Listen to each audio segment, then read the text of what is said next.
ito yung resulta ng nakalimutang pills. Oh, laking baby. Very good. Sige, diretso.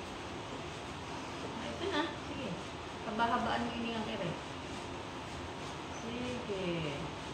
Very good. Sige, good. Diretso mo. Sige. So, kung mahaba.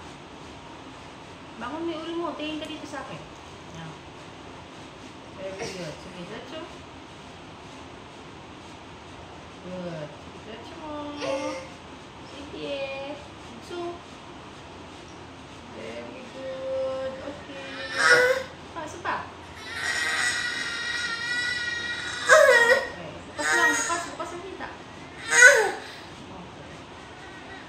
Huwag ka nang umire. Huwag ka nang bahala. Huwag ka nang umire. Huwag nang umire ha. Huwag nang umire.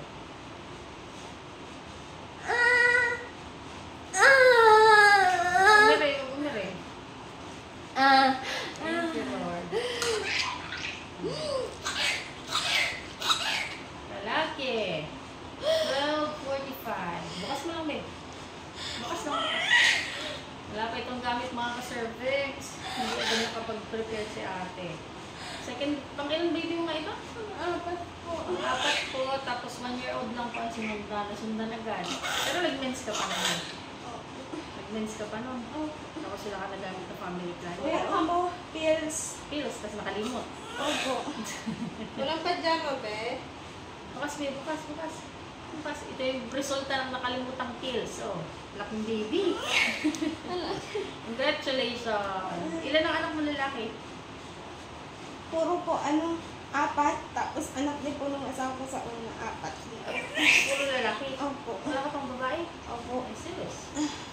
Pagdating kasi mga ka-cervix, ruptured na po ang panaligan niya. Tapos 8 to 9 cm na rin. Kaya diniretso na natin dito sa paanakan. Kaya din kadala-dalang may dito si Buday. Thank you, Lord.